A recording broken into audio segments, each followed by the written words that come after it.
नमस्कार, capital TV Uttar Pradesh देख रहे हैं आप। मैं हूं आपके साथ आरजू दुबे।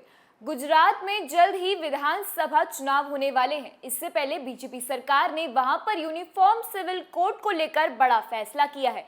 राज्य में यूनिफॉर्म सिविल कोड को लेकर एक कमेटी के गठन किया गया है। ये कमेटी सीएम भूपेंद्र पटेल के नेतृत्व में बनी है, जो समान नागरिक संहिता को लागू किए जाने के हर पहलू पर गौर करेगी। जिसके बाद बसपा प्रमुख मायावती ने बीजेपी सरकार पर निशाना साधा है। देखिए इस रिपोर्ट में। गुजरात में बीजेपी सरकार ने चुनाव से पहले बड़ा दांव खेला है और कैबिनेट बैठक में यूनिफॉर्म सिविल कोड लागू करने के लिए एक कमेटी बनाने के प्रस्ताव पर मोहर लगा दी गई है। ये कमेटी समान नागरिक संहिता की संभावनाएं तलाशेगी। इसके लिए अलग अलग पहलुओं का मूल्यांकन किया जाएगा।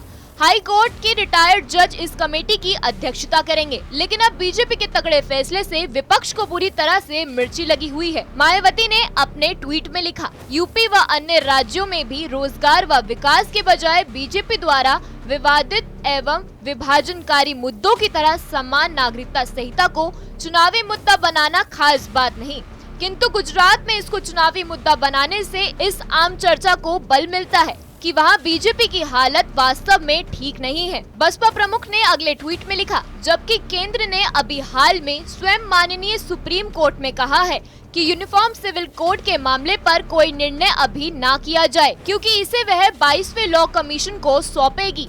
तो फिर गुजरात विधानसभा चुनाव में ऐसा क्या होने जा रहा है जिससे बीजेपी विचलित है व झुक रही है। उन्होंने कहा, साथ ही चुनाव को प्रभावित करने के लिए जनता की नजर से अज्ञात शर्तों से पर्याप्त अकूल धन का इस्तेमाल कितना उचित। ताज़ा आंकड़े बताते हैं कि गुजरात व हिमाचल विधानसभा चुनाव आम चुनाव से पहले चुनावी ब्रांड की गुप्त फंडिंग की मार्फत 585 करोड़ रुपए के चंदे दिए गए हैं। यह धन आखिर आ कहां से रहा है? बता दें कि बीजेपी के 2019 के लोकसभा चुनाव घोषणा पत्र में सत्ता में आने पर यूसीसी को लागू करने का वादा किया गया था और अब एक एक कर बीजेपी शासित राज्यों में ये कानून लागू करने की कवायद तेज होती जा रही है।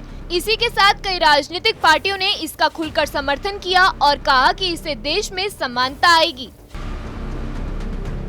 गुजरात की जनता बीजेपी के इस फैसले से खुश है। लोग चाहते हैं कि नागरिकता समान कानून देश में आए, लेकिन ये जिहादी गैंग भड़काकर लोगों के बीच माहौल खराब करने के लिए अपने एजेंडे में जुट गई है और ये साबित करना चाहती है कि यूसीसी कानून ठीक नहीं है। अब ओवैसी बौखलाएं या केजरीवाल बिलबिलाएं या मायावती के होश उड़ जाएं, इससे कोई फायदा नहीं होने वाला, क्योंकि बीजेपी ने कैबिनेट बैठक में यूनिफॉर्म सिविल कोड लागू करने के लिए एक कमेटी का गठन कर दिया है और उस प्रस्ताव पर मोहर लगा दी गई है।